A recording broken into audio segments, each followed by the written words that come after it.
Mobile number অথবা কোনো টাকা পয়সা বা ব্যক্তিগত কোনো জামা কাপড় তাদের সাথে করে নিয়ে আসতে পারেনি এবং অনেক ক্ষেত্রে আমরা তাদেরকে নাগরিকত্ব যাচাই করতে আমাদের সমস্যার সম্মুখীন হয়েছে, কারণ যেহেতু তারা তাদের আসল মোবাইল নাম্বার বা যোগাযোগের নাম্বারটাও আমাদেরকে সঠিকভাবে প্রদান করতে পারছে না। এইটুকু আমার কোনো এই বিষয়ে অবগত না, বাট আমরা এই জিনিসটা লক্ষ্য করেছি যে তাদের অনেক সময় দেখা যায় যে তাদের শিশু সন্তানদেরকে ওখানকার ফিল্ড রুমে রেখে তারপরে বাবা অথবা মাদেরকে বাংলাদেশে ফেরত করা হচ্ছে। এখন নাগরিকত্বের বিষয়টা এখানে ইম্পর্টেন্ট, কিন্তু বাবা মা বাংলাদেশি নাগরিক হয়, সেক্ষেত্রে তাদেরকে বাংলাদেশে তাদের কাছে যদি ভারতীয় নাগরিকত্ব কাগজপত্র না থাকে সেক্ষেত্রে তারা এখানে রাখছে না। তো এটা আমরা এটা কিন্তু লিয়াজুর সিস্টেম আছে একটা, এই পদ্ধতিতে কিছুটা কার দ্বারা এটা আমরা কোনোভাবে তাদেরকে সহযোগিতা করি। এটা আমাদের আইন প্রয়োগকারী বিভিন্ন সংস্থা যারা আছে, যারা আইন নিয়ে কাজ করে, বিভিন্ন সহায়তাকারী এনজিও আছে, তারা এই বিষয়ে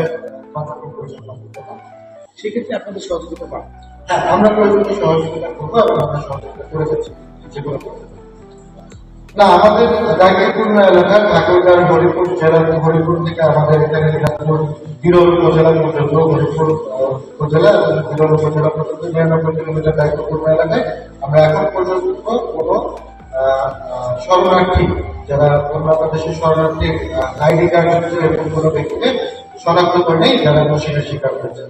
ম্যাক্সিমাম সবাই বাংলাদেশি নাগরিক, তারা স্বীকার করেছে যে আমরা বাংলাদেশি নাগরিক। অতীতে বিভিন্ন সময় তারা অবৈধভাবে সীমান্তকরণ করে দেশের দালালের মাধ্যমে প্রলোভনের কাজ করে তারা সীমান্ত অতিক্রম করে দেশ ত্যাগ করেছিল এবং বর্তমানে তারা এখান থেকে বিভিন্নভাবে থাকার পার্শ্ববর্তী দেশের আইন শৃঙ্খলা রক্ষাকারী বাহিনীরা আটক হওয়ার পরে তাদেরকে বাংলাদেশে ফেরত ঘোষিত করা হয়। আমরা মনে করি সাংবাদিক হিসেবে আপনারা সমাজের গর্ব, খুবই গুরুত্বপূর্ণ এবং পবিত্র একটি দায়িত্ব পালন করছেন সাংবাদিকতার সাথে, সাংবাদিকতার মাধ্যমে। তো আমরা আপনাদেরকে যথাসম্ভব যতটুকু সম্ভব অবশ্যই সহযোগিতা করবো এবং আমরাও চাই আপনারা আমাদেরকে সহযোগিতা করবেন। আপনাদের সাংবাদিকতার ক্ষেত্রে কিছু সীমাবদ্ধতা বা লিমিটেশন আছে, আমরাও আমাদের বাহিনী হিসেবে আমাদের কিছু লিমিটেশন বা ইনস্ট্রাকশন মেনে চলতে হয়। আমরা চেষ্টা করবো আপনাদের এই রিকোয়ারমেন্টটা সবসময় ফুলফিল করার জন্য।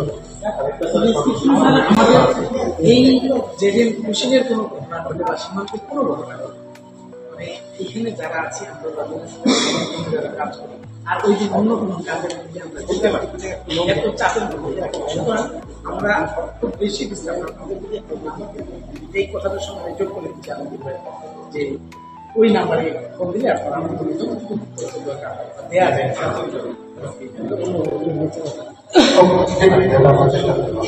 ঠিক আছে,